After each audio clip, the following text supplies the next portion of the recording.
going to be a lot harder than I thought. Help my teammate out.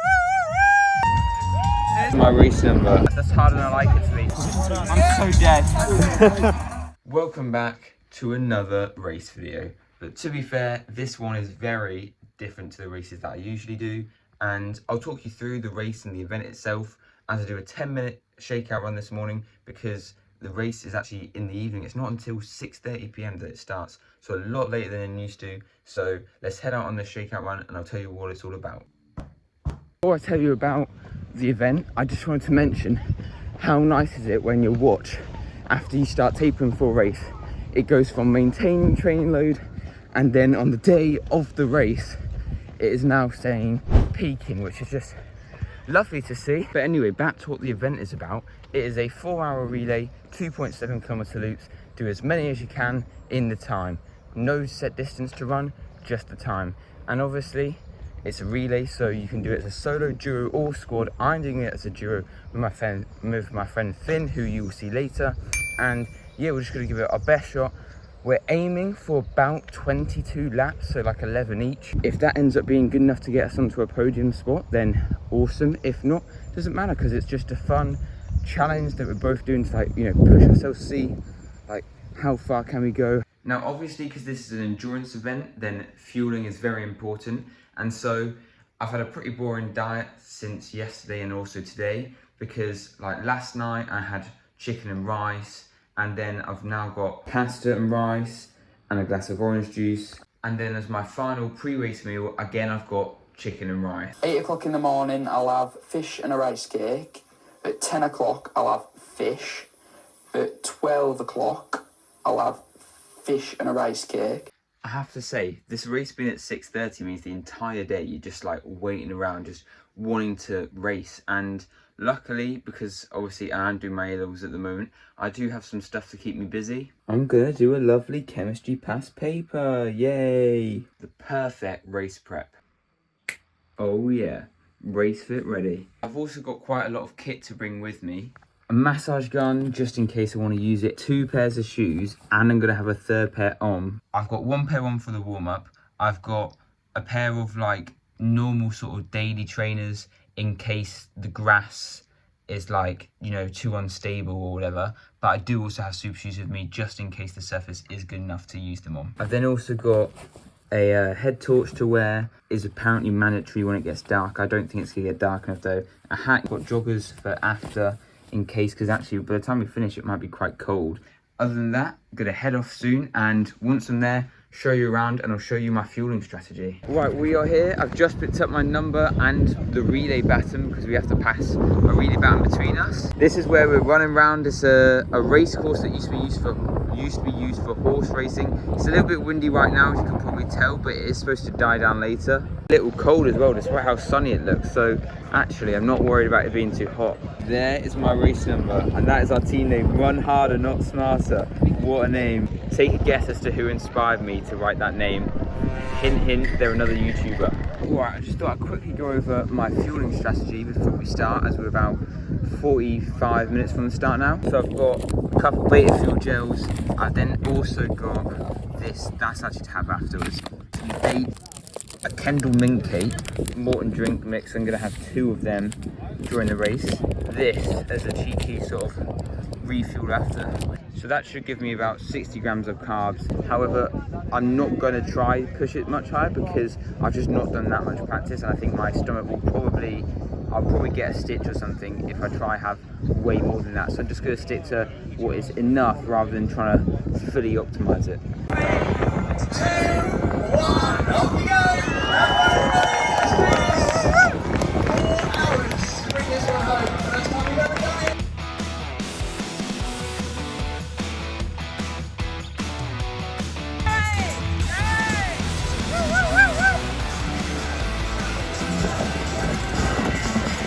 My first lap, and I actually came through in 2nd place. It's going to be a lot harder than I thought to maintain 3:40 pace, which was my goal pace, because like it's downhill to start and then very uphill at the end, and also it's on grass and it's like very wobbly on the foot, so you don't get like much stability or like purchase on the ground.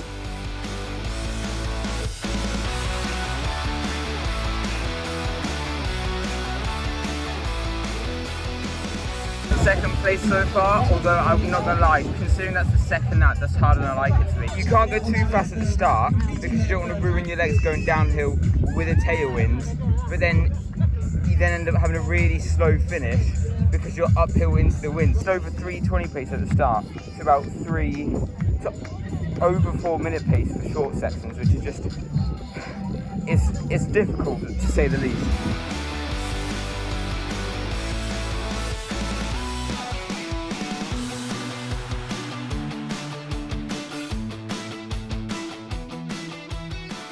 Alright, I'm 8 laps in. I'm switching in to some carbon plated shoes, Vaporfly 3s. It's a bit risky because they're not very stable, so I might twist an ankle, but I could do with the extra bit of speed. So we're gonna see how they fare up. Cost benefit analysis, and we will find out after this.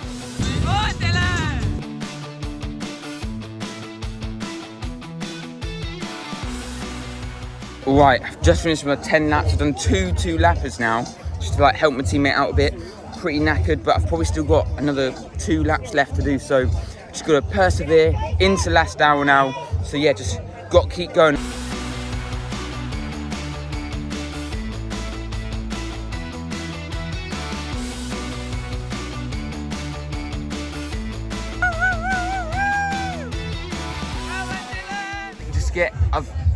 I've probably got to do another double lap and that'll finish me off.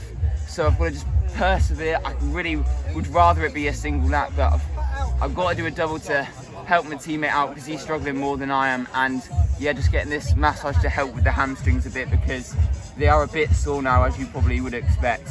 But yeah, hopefully it will help.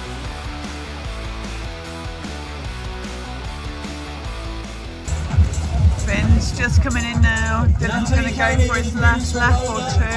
Quick tactics talk. There he goes. Off into the sunset, literally.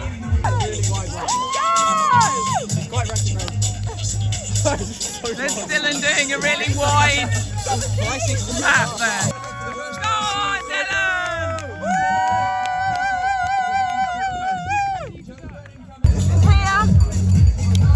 Here.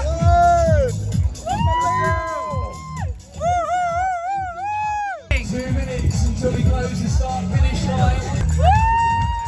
There's the ticket to finishing together.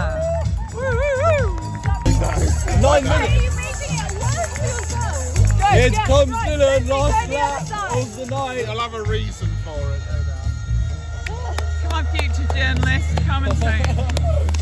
Here he comes, down Here the he back comes. They're going to do the most laps.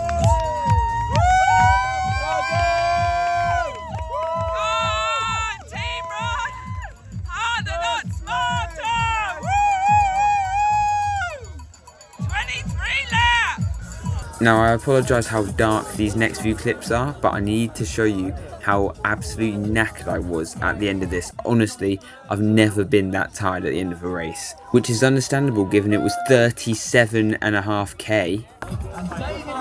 Bro is down. Right, Dylan. No. That lap, I've never heard my breathing sustain that long. Do you need carrying? No, you want. I think you can. I think they do come second. Alright, it is the next day. I've just woke up from about 8 hours of lying with my eyes closed because I don't even think I can call that sleep.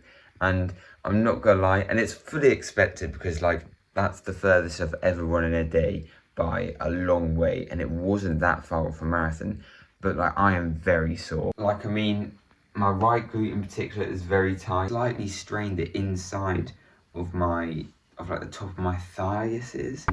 I won't show you my feet because I will probably get some sort of age restriction on this video because honestly the blood blister is pretty disgusting, and that's not even the worst foot. There's one toe that's completely purple, and then my other foot there's just a load of just like, basically my feet are screaming at me, what have we done to deserve this? And then in terms of how my fueling went, it didn't go as well as I planned. It started out very well and then sort of just dropped off. As I said, I had 2 of these Morton drink mixes I then had one of these Beta Fuel gels. These are the leftovers who I didn't have. I had half this Kendall Mint Cake bar, like 2 big handfuls of dates.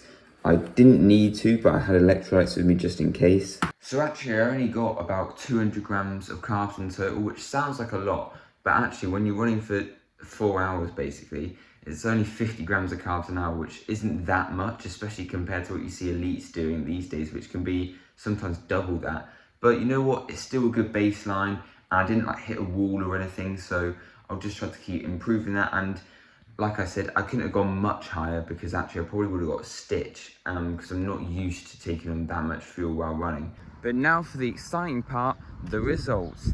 And I mentioned during the video that actually we were in second place as a team, me and Finn as a duo, overall and as the duo. And I didn't realise with like just over half an hour to go, we'd actually snuck into first place, and then we lost the lead. We finished second, and we were the second duo, so we didn't get the prize for coming first, because you got a prize for coming first in the solo, duo or squad for male or females. And obviously we came second, and we came second overall because the team ahead of us was the duo. I ended up doing 14 laps in total, 343 kilometers pace average, which just is insane because I had to do a couple double laps and some triple laps because, as I mentioned, Finn got cramp. And on my last lap I somehow managed to do like 338 or 339 kilometer pace, which is insane. And yeah, they've got like a really cool stats page that literally shows you the lap of me, Finn, me, Finn, me, Finn. And it's like, yeah, it's actually really cool how they did the timing. It's not just the overall number of laps, but it did come at a bit of a cost though, because, and you'll know what I mean by this if you have a Coros watch, my training load from that event was 686. As you'd expect, I'm taking at least 2 rest days, probably 3, before I then will cross train and then start to run, just to fully allow my body to recover. And yeah, before I end the video, I do just want to give a quick shout out and thank you to my family who came to watch me, in particular my mum, because she's ended up staying the entire time, which probably ended up being about, I don't know, 5.5 hours probably. And then also my friends, Adam and Hannah, who came to watch me for a good 3 hours. And honestly, your cheering and support was much appreciated. So what I believe you were trying to say is thank you. The motivation it gave me at the end especially was definitely noticeable.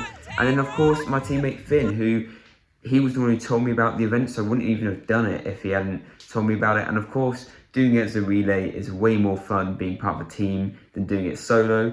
And I definitely do intend to probably do it again next year, either as a duo or squad.